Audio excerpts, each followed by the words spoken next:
তো আজকে তোমাদের জন্য একটা স্যাম্পল কোয়েশ্চেন নিয়ে এসেছি, ম্যাথস কোয়েশ্চেন।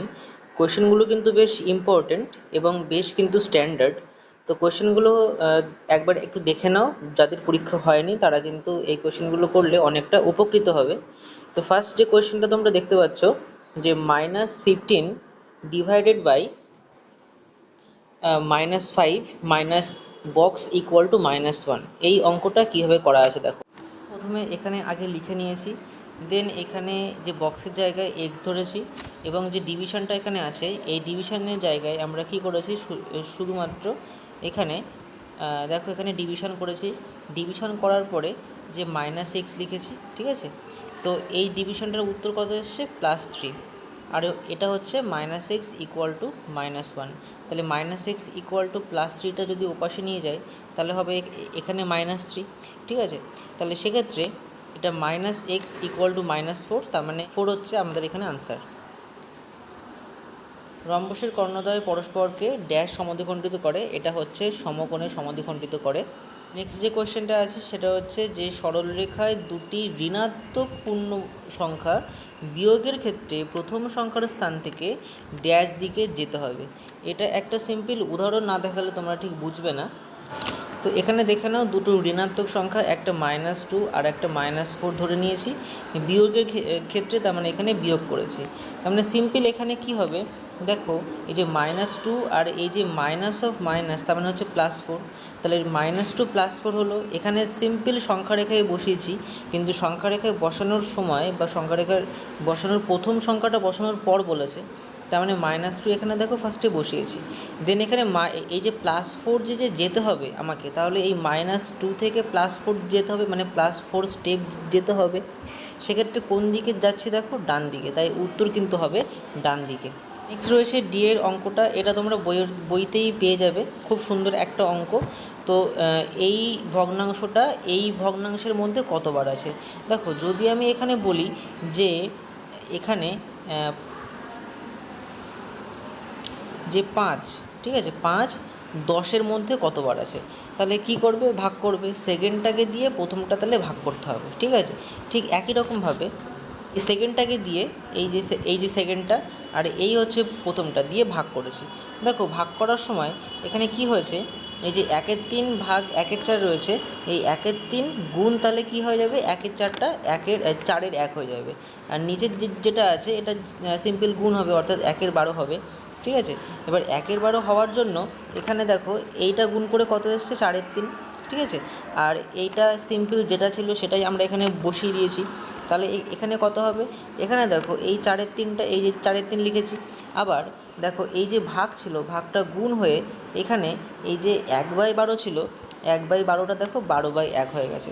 তার মানে উত্তর হচ্ছে এখানে 16।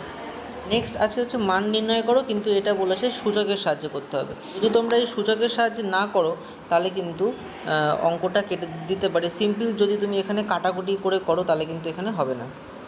অঙ্কটা ক্ষেত্রে দেখো কি করেছি, এখানে 25 রয়েছে, 25কে এখানে 5 স্কোয়ার লিখেছি। আর এই 10⁵ যেটা আছে ওটা দেখো কি করেছি, ওটা করেছে হচ্ছে এই 10কে ভাঙিয়েছি 5×2, এই যে এটাকে থেকে এটা 10কে ভাঙিয়েছি 5×2, তার পাওয়ারে হচ্ছে 5 করেছি, ঠিক আছে। আবার নেক্সট দেখো এখানে এই 6⁵ যেটা আছে, এই 6⁵কে এখানে 3×2 তার হোল⁵ করেছি, ঠিক আছে। কারণ যতগুলো আর কি যৌগিক সংখ্যা থাকবে সেই সবগুলোকে মৌলিক সংখ্যার পাওয়ারে করতে হবে। এবার সেক্ষেত্রে দেখো এই যে ব্র্যাকেটের মধ্যে যেগুলো আছে এইগুলোকে মানে ব্র্যাকেটগুলো তুলে দিয়েছি, তার মানে কী হবে, 3⁵, মানে এই যে এটা হচ্ছে 5⁵ আর এটা হচ্ছে 2⁵, এই যে এখানে করেছি, ঠিক আছে। এটার ক্ষেত্রেও তাই 3⁵× 2⁵ তাই হয়েছে। এখান থেকে দেখো এই 3⁵ আর 3⁵ কিন্তু কেটে গেছে এটা, ঠিক আছে। বাদ বাকিগুলো ঠিক সেইভাবে আমরা যদি সিম্পল এখানে যোগ করি, দেখো এখানে 5-এর পাওয়ারে আছে হচ্ছে একটা 5 আর একটা হচ্ছে 2, তাহলে সূচকের নিয়মে কী হবে, এই দুটো যোগ হবে, পাওয়ারে যোগ হবে, কারণ বেস দুটো একই আছে, তাহলে 5 আর 2 7 হয়ে গেল, এই হচ্ছে সেই 7। আবার দেখো এখানে হচ্ছে আবার নিচে যেটা ছিল সেম, আমরা সেম এখানে বসিয়ে দিয়েছি। তাহলে দেখো উপর থেকে এটাও কাটে, এটাও কেটে যায়, তাহলে উপর নিচে কাটাকাটি করলে কত হবে, 1 হবে। মোস্ট ইম্পর্টেন্ট যে কোয়েশ্চেনটা সেটা হচ্ছে এই যে বন্যা ত্রাণের শিবিরে প্রথমে 3200 জন ছিল, তারপরে 120 জনের লোকের খাবার মজুদ ছিল, এখানে আবার 15 দিনে আরও 300 জন শিবিরে কিন্তু চলে এসেছেন। এই অঙ্কটা কিন্তু খুব ইম্পর্ট্যান্ট। অঙ্কটা খেয়াল করো, এখানে জনসংখ্যা আর দিন সংখ্যা বলেছে এবং অঙ্কটা বলেছে সমানুপাতের সাহায্যে করতে, যার জন্য এইভাবে কিন্তু লিখতে হবে। এক এক করে আসছি। প্রথমে 3200 জনের 120 দিনের খাবার এখানে মজুদ কিন্তু ছিল। তারপরে বলেছে 15 দিন পর, 15 দিন মানে সে 15টা এখান থেকে বিয়োগ হবে, হবে হচ্ছে 105। নেক্সট কী হবে, এখানে 300 জন আবার এসছে, তার মানে 3200 সঙ্গে 300 যোগ হবে, হবে হচ্ছে 3500। নেক্সট আমরা এখানে এক্স ধরে নিয়েছি। তাহলে জন সংখ্যা আর দিন সংখ্যা সবসময় কী হয়, ব্যস্ত সম্পর্ক হয়।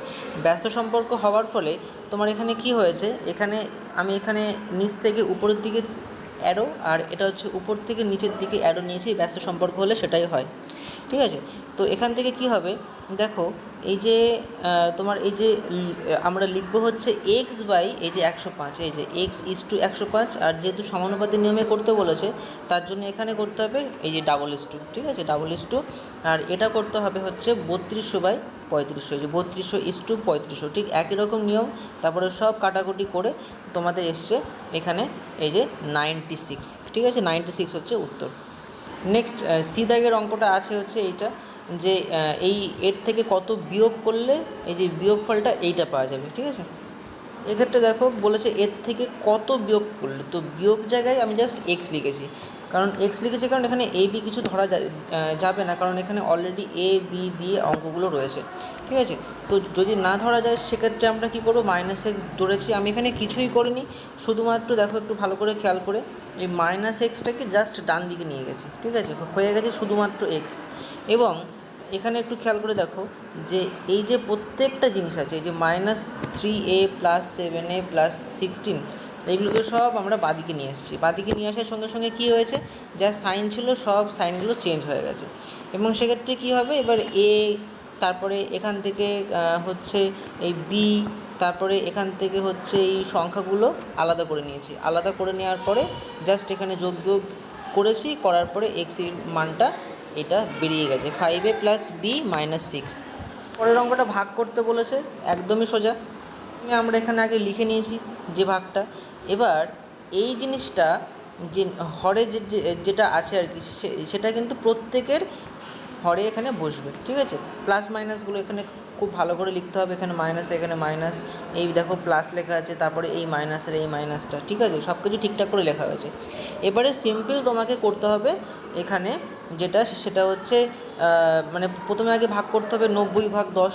90/10 মানে কত, 9। আর এখানে সিম্পলভাবে বাদবাকিগুলো সব এই সূচকের নিয়মে কমপ্লিট করে তারপরে এখানে উত্তর আমি এখানে বসিয়ে দিয়েছি, যেটা হচ্ছে এই যে -9/9a/b + 8a² -5a³ b। Next অঙ্কটা হচ্ছে এই যে 7267 পরবর্তী পূর্ণবর্গ সংখ্যাটি কত। তুমি এই 7267 আগে ভাগ পদ্ধতিতে বর্গমূল করেছি।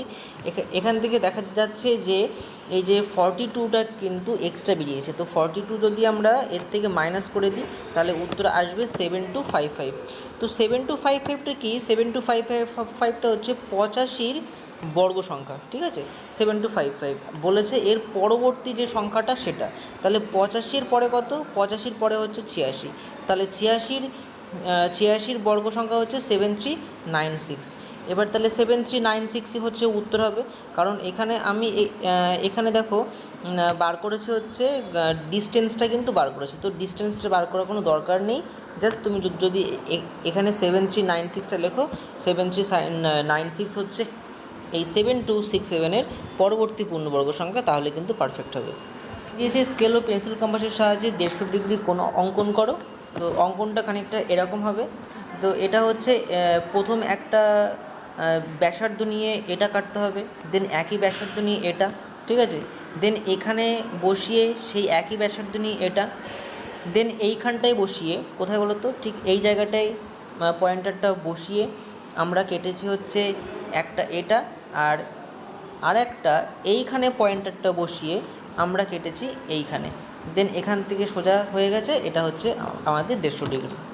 নেক্সট হচ্ছে এখানে এক্স ওয়াই একটি ত্রিভুজ অঙ্কন করো, যেখানে ওয়াই জেড বলে দিয়েছে, এক্স ওয়াই জেড বলে দিয়েছে মানে হচ্ছে ওয়াইয়ের কোণটা, আর এক্স জেড ওয়াই মানে হচ্ছে জেডের যে কোণটা সেটা বলে দিয়েছে। তো সবার আগে 6.5টা কেটে নিয়েছি। দেন আমাদের বলেছে যে এক্স ওয়াই জেড 60 ডিগ্রি, এটা চাঁদার সাহায্যে করে নেবে। দেন এই দিকে আমরা হচ্ছে এক্স জেড ওয়াই এটা 70 ডিগ্রি করতে হবে, ঠিক আছে। নেক্সট আমরা এখানে একটা বড় সরলরেখার টেনে নিয়েছি। দেন এখানে 6.5টা এখান থেকে কেটে নিয়েছি। দেন কোণের সমান করে এই 60 ডিগ্রিটা এখানে আঁকবে, আবার হচ্ছে এই 70 ডিগ্রিটা কোণের সমান করে এখানে আঁকবে। দেন এটা যদি আমরা বাড়িয়ে দিই তাহলে এখান থেকে আমরা মিলে গেল, ঠিক আছে। আর নিচে যে অঙ্কন চিহ্নটা যেটা না লিখলে 1 নম্বর কাটে, সেটা হচ্ছে এটা, যে এক্স ওয়াই জেড একটি ত্রিভুজ অঙ্কন করলাম, এবং যেখানে এক্স ওয়াই জেড হচ্ছে 60 ডিগ্রি, তারপরে হচ্ছে এক্স জেড ওয়াই হচ্ছে 70 ডিগ্রি, এবং ওয়াই জেড হচ্ছে 6.5 ডিগ্রি। এটা কিন্তু লিখতেই হবে। So thanks for watching and stay tune.